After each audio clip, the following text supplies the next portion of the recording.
ధ్యానం కొరకు యెషయా గ్రంథం 60వ అధ్యాయము 10వ వచనంలో రాయబడిన ఆఖరి వాక్య భాగాన్ని చదువుకుందాం.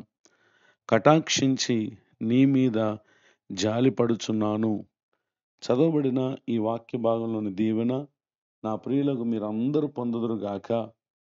ప్రభువారు ప్రవక్త అయినటువంటి యెషయా గారి ద్వారా యూదా ప్రజలతో ఆయన మాట్లాడుతున్నటువంటి సందర్భంలో వారికి తెలియచేసినటువంటి సంగతి ఏంటంటే, కటాక్షముతో లేక కటాక్షించి నీ మీద జాలిపడుచున్నానని ప్రభువారు చెప్పుట ఎంత ఆశ్చర్యం. నిజమే, దేవుడు తన ప్రజల పట్ల ఆయన కటాక్షము చూపకపోతే ఎప్పుడో అనేకులు నశించిపోయేవారు. యూదా ప్రజలు, యెరూషలేం పట్టణ నివాసులు ప్రభు ఎదుట వారు చేసినటువంటి తిరుగుబాటును గూర్చి యెషయా గ్రంథం 1వ అధ్యాయము 2వ వచనం మొదలుకొని రాయబడినటువంటి వాక్య భాగాల్లో మనం చదవగలం. ప్రభువారు అంటారు, ఆకాశమా ఆలకించము, భూమి చెవియొగ్గుము, నేను పిల్లలు పెంచి గొప్పవారినిగా చేసిదని వారు నా మీద తిరుగుబడి ఉన్నారు అని చెప్పి మాట్లాడుతున్నటువంటి ఆ దేవుడే తన ప్రజల పట్ల ఆయన కలిగి ఉన్నటువంటి కటాక్షమును లేక కనికరమును దయను గూర్చిన విషయాలు ఇక్కడ మనం చూస్తూ ఉన్నాం. ఆయన అంటున్నారు కదా, నీ మీద నేను జాలిపడుచున్నాను.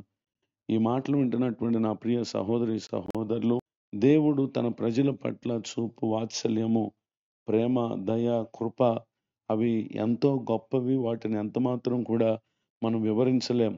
ఎప్పుడు వీటిని ఒక వ్యక్తి తన జీవితంలో పొందగలడు అని అంటే, ప్రవక్తలు దేవుని ప్రజలైనటువంటి వారికి తమ కాలంలో వారు తెలియపరిచినటువంటి కొన్ని సంగతులను మనం పరిశీలన చేస్తే, యోవేలు గ్రంథము 2వ అధ్యాయము 12-13 వచనాల్లో, ఇప్పుడైనను మీరు ఉపవాసం ఉండి కన్నీరు విడుచుచు దుఃఖించుచు మనఃపూర్వకంగా తిరిగి నా యొద్దకు రండి. ఇదే యెహోవా వాక్కు. మీ దేవుడైన యెహోవా కరుణా వాత్సల్యములు గలవాడును, శాంతమూర్తియు, అత్యంత కృపగలవాడునై ఉండి తాను చేయను ఉద్దేశించిన కీడును చేయక పశ్చాత్తాపడును గనుక మీ వస్త్రములను కాక మీ హృదయములను చింపుకొని ఆయన తట్టు తిరగండి అని చెప్పి ఇక్కడ తెలియచేయటను గమనించగలం.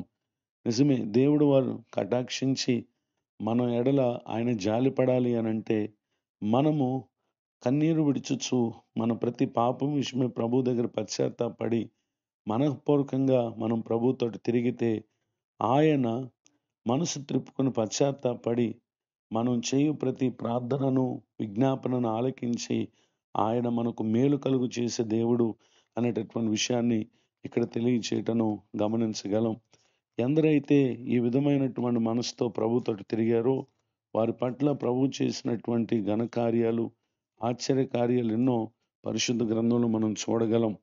నినివే పట్టణస్థుల యొక్క పాపం కూడా ప్రభు దృష్టికి ఎంతో ఘోరమైనదిగా ఉన్నప్పుడు దేవుడు యోనా ప్రవక్తను పంపించగా, యోనా గ్రంథం 3వ అధ్యాయము 5వ వచనం మొదలుకొని రాయబడినటువంటి వాక్య భాగాల్లో, నినివే పట్టణస్థులు దేవుని యందు విశ్వాసం ఉంచి వారు ఉపవాస దినం చాటించి గనులేమి అల్పులేమి అందరూ గోనెపట్టు కట్టుకున్నారు.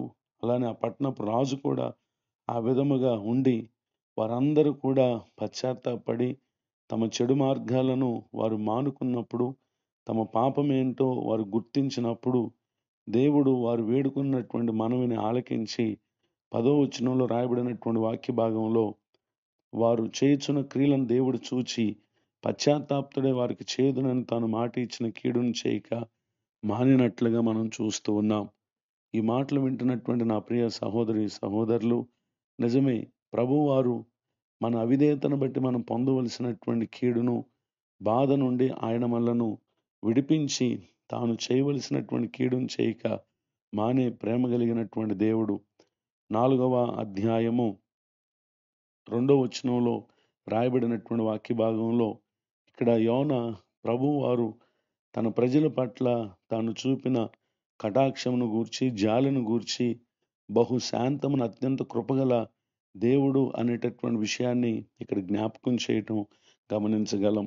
గనుక ఈ మాటలు వింటున్నటువంటి నా ప్రియ సహోదరి సహోదరులు, ఇప్పటి వరకు ప్రభువును విడిచి అనేక విషయాల్లో తిరిగినటువంటి మీ మార్గములను మానుకొని ప్రభువు తట్టునకు తిరగండి. నిశ్చయంగా ఆయన మిమ్మల్ని త్రోసివేయక, తృణీకరించక, మన పట్ల కటాక్షం చూపే దేవుడు, జాలిపడే దేవుడు, తాను ఉద్దేశించినటువంటి దీవెనలు ఆయన మీకు అనుగ్రహించి, ప్రతి కుటుంబానికి, ప్రతి వ్యక్తికి కావలసిన ప్రతి అవసరం తీర్చి, సంతోష సమాధానాలతో దీవించే దేవుడు గనుక ఇటు దీవెనలకు నా ప్రియులకు మీరు పాత్రులు కావాలని కోరుతూ ఈ మాటలు ముగిస్తున్నాను. ప్రార్థన. కృపగల తండ్రి, వందనాలు.